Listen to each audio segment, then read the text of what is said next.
Online journalism project started in 2005. It was created to produce local, not-for-profit journalism, reporting on a local community on the internet, news stories every day at a grassroots level that enable the public to become part of the process, where readers immediately weigh in on stories. They become the pundits, they come up with the feedback to hold us accountable, they ask the questions and provide new information about what's happening in their community, crucial decisions about schools, criminal justice, government, neighborhoods, business, and then they keep the stories going and turn to something bigger. And basically, OJP is about reviving the civic square.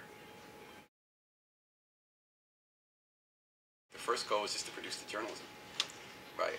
Do professional reporting on the internet, multimedia, in New Haven. We know we're meeting that goal because we publish every day, 15 or so stories a day in New Haven, that we've grown. Our readership has grown a lot, and now with the help of the foundation, we're also producing a daily news site in the lower Naugatuck Valley.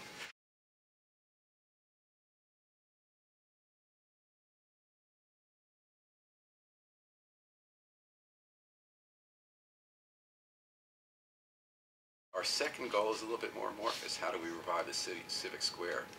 The reason we know we're doing okay with that is that all our stories, whether it's about economic development, neighborhood revival, criminal justice, public schools most of all, we get so many different kinds of people joining the conversation on these stories. I feel like I've never seen in my 30 years reporting in New Haven this kind of dialogue, where if you're writing about a school, the teachers, the students, the administrators, the taxpayers, the parents, they're all going to talk about what's happening in the schools and how to make them better. Someone's shot in the Hill, the family of the people shot, people who would never go in the Hill, people who make laws, they're all talking together.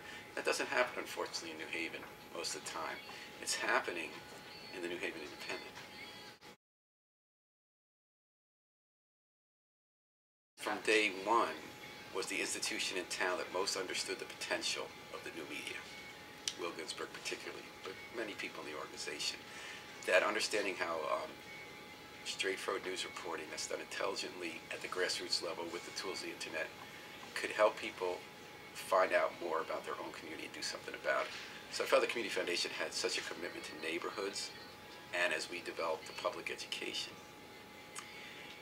that they were a great partner, that they would understand that it's in the Community Foundation's interest and in New Haven's interest to support independent, nonpartisan news reporting, which is very different from public relations. Community Foundation got that in a way that other funders in the country are just now getting it. You're probably aware that Community Foundation's Will Ginsburg speaks to people from community foundations around the country about what you started here. And now you've seen hundreds of community foundations at similar organizations try to get grant money, give their own grant money in communities around the country to start feeding this local information ecosystem. And you've set the standard. And for us, you've been the sunlight and the water that makes us grow. We want to continue what we're doing and just figure out new ways to involve people in the decisions that affect their lives and report the news as well as we can. So with the help of the foundation, last fall, we brought a leading author on school reform to New Haven. And we were able to do something we hadn't done before, which was to involve the public in 4 levels in a discussion about the community. We had people read a book she wrote about school reform, people in the schools every day. They talked about it with her in a forum. 200 people came to watch and asked their own questions. Meanwhile, on the same stage at Co-op High School, we had politicians and journalists from around the state doing their own live blog conversation about what they were hearing and where the conversation should go.